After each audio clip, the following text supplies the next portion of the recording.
Olá, sejam muito bem-vindos ao canal. Dando sequência ao vídeo anterior, hoje falaremos com alguma profundidade sobre as sociedades por ações, também conhecidas por sociedades anônimas, abordando as suas principais características e enfatizando ser o nosso tipo societário preferido na estruturação societária das startups, aqui no Mastropasco Advogados. É claro que não existe um tipo societário perfeito, adequado às necessidades das startups dos mais variados setores. Por um outro lado, as sociedades por ações chamam a atenção por suas particularidade e versatilidade. A sociedade por ações, também conhecida como simplesmente companhia, é regulamentada na Lei nº 6.404 de 1976. Inclusive, vale mencionar que há 2 artigos que tratam das sociedades por ações no Código Civil, os artigos 1088 e 1089, pelo qual também é regida supletivamente nos casos em que a lei das SA for omissa. Eu acho que você já leu nos jornais os termos companhia aberta e companhia fechada, fazendo referência às sociedades por ações. De fato, as sociedades por ações podem ser abertas ou fechadas, sendo consideradas abertas aquelas devidamente registradas na Comissão de Valores Mobiliários e, posteriormente a este registro, cujos valores mobiliários de sua própria emissão sejam admitidos à negociação no mercado de valores mobiliários, também após concedido o respectivo registro pela Comissão de Valores Mobiliários. Já as companhias fechadas são as demais. Em função de as companhias abertas utilizarem os recursos de poupanças populares, estas devem atender a certas obrigações que não sejam necessárias nas companhias fechadas, submetendo-se à ingerência estatal e às regras contábeis mais estruturadas e sofisticadas em prol do interesse coletivo. Mas o foco aqui não é com relação às companhias abertas, mas sim com relação às fechadas, tendo em vista serem essas as utilizadas pelas startups. É claro que as startups bem-sucedidas podem se tornar companhias abertas, sendo este cenário bastante almejado por empreendedores.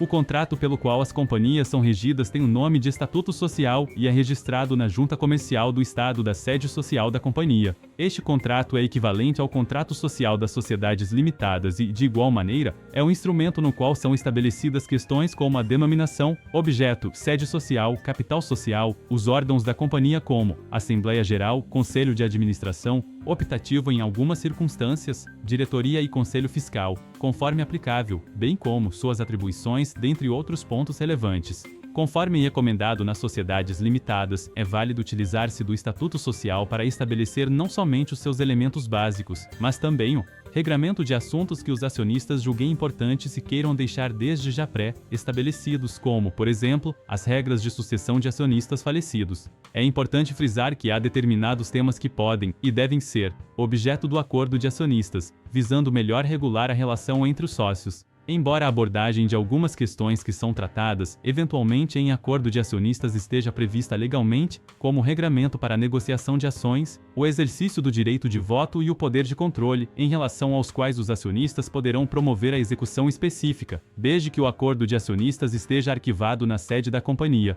Outros assuntos também são passíveis de elaboração no próprio acordo de acionistas, desde que não sejam contrários à legislação e ao Estatuto Social.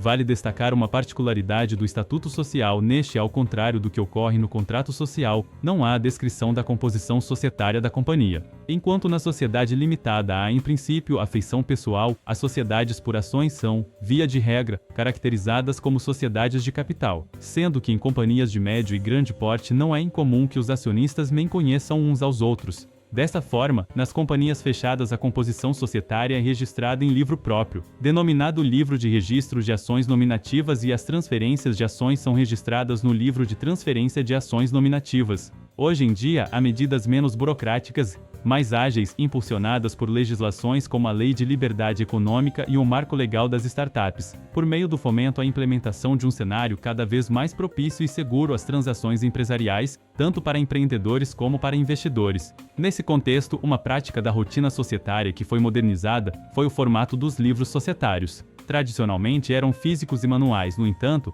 passaram a ser digitais com a Instrução Normativa número 82, em 2021, e aprimorada pela Instrução Normativa número 79, em 2022, ambas emitidas pelo Departamento de Registro Empresarial e Integração, seguindo a tendência nacional de uso do digital como ferramenta de modernização e desenvolvimento das práticas jurídicas. Voltando aos livros societários, a transferência de ações é mais rapidamente formalizada do que a transferência de cotas na sociedade limitada, bastando a simples escrituração nos livros societários. societários, os quais necessitam de registro prévio perante a Junta Comercial do Estado da sede social da companhia. Bom, com relação às ações, estas podem ser ordinárias ou preferenciais, conforme já mencionamos em vídeos anteriores, diferenciando-se pelos direitos e vantagens que cada espécie confere ao seu titular. Há, entretanto, a limitação legal de as ações preferenciais sem direito a voto, ou que possuam restrição ao seu exercício, não poderem exceder a metade do total das ações emitidas pela companhia. As ações preferenciais podem ter ou não direito a voto, enquanto as ações ordinárias têm obrigatoriamente este direito. É super comum que as sociedades por ações emitam ações preferenciais para serem adquiridas por investidores, que visam exclusivamente o retorno financeiro, sem ter intenção de participar das deliberações e decisões estratégicas da companhia. Inclusive, no caso das ações preferenciais que não possuam direito a voto, é possível prever no Estatuto Social que elas contenham o direito de eleição, em voto em separado, de um ou mais membros dos órgãos administrativos da companhia. Há a faculdade de o capital social das sociedades por ações ser integralizado em dinheiro ou em bens, não havendo determinação legal de um capital social mínimo necessário. Há um ponto importante aqui: na hipótese da integralização em bens, será necessária a realização de avaliação por 3 peritos ou por empresa especializada, de acordo com as disposições do artigo 8º da Lei das S.A. Falaremos agora sobre os órgãos que compõem as sociedades por ações. São eles: Assembleia Geral, Conselho de Administração, Diretoria e Conselho Fiscal. A rigidez da Lei das S.A. sobre a matéria não deixa ao Estatuto alternativas, cabendo a este estabelecer critérios numéricos, quanto aos seus membros e de especificação de funções quanto à diretoria. A competência de cada órgão da administração e os deveres e responsabilidades dos administradores constituem matéria legal, que não será alterada pelo Estatuto. O Estatuto Social pode, de forma facultativa, estabelecer critérios próprios quanto à composição da mesa em Assembleia Geral, exigir ou não caução para a gestão dos administradores e ainda instituir órgãos técnicos ou consultivos. Vamos abordar agora alguns motivos para a escolha das sociedades por ações, como o tipo societário ideal para sua startup. Lembrando que as SA são o tipo societário preferido por nós, do Mastropasco Advogados, quando desenhamos a estruturação legal das startups que assessoramos. Bom, a principal vantagem para a utilização das sociedades por ações pelas startups é a blindagem patrimonial existente. Embora as sociedades limitadas também possuam a limitação da responsabilidade de seus sócios, nas companhias essa limitação é ainda maior, visto que o acionista é exclusivamente responsável pelo preço de emissão das ações que subscreveu ou adquiriu, não respondendo solidariamente pela integralização do capital social. Portanto, no caso de recebimento de investimento por meio de aumento do capital social, não há o risco de os demais acionistas terem de responder solidariamente pela eventual não integralização por parte do investidor. Nessa hipótese, os demais acionistas podem simplesmente optar por cancelar as ações que não foram integralizadas. Vale acrescentar que a aplicação da desconsideração da personalidade jurídica ocorre de forma bem mais comedida nas sociedades por ações, mas é claro que se a companhia opte por fraudar seus credores ou serem caracterizados os requisitos necessários para que ocorra a desconsideração da personalidade jurídica, não haverá como impedi-la. Entretanto, nas sociedades por ações que exerçam as suas atividades regularmente, esse risco é consideravelmente inferior ao existente nas sociedades limitadas. Outro benefício atrelado à escolha da sociedade por ações é a possibilidade de serem emitidas ações preferenciais sem direito a voto. Esse tipo de ação muitas vezes é a espécie que mais interessa ao investidor, podendo capitalizar a companhia sem tornar-se acionista controlador, o que implicaria na assunção de importantes deveres e responsabilidades, e ainda tendo as vantagens que as ações preferenciais podem trazer. O fundador da startup consegue, com a emissão de ações preferenciais sem direito a voto aos investidores, inclusive após diversas rodadas de investimento, manter uma boa parcela do controle societário da empresa. Podemos destacar, ainda, o fato de haver maior facilidade para a alienação de ações nas sociedades por ações do que ocorre com as cotas nas sociedades limitadas, uma vez que no Estatuto Social não pode haver qualquer previsão que impeça a negociação de ações com terceiros não acionistas, embora possa haver a previsão de limitação à circulação de ações em acordo de acionistas. Outro benefício está no fato de que a cessão de ações não depende de alteração do Estatuto Social ou do seu registro na Junta Comercial para ser formalizado, bastando para tanto que sejam formalizadas as devidas anotações nos livros de registro de ações nominativas,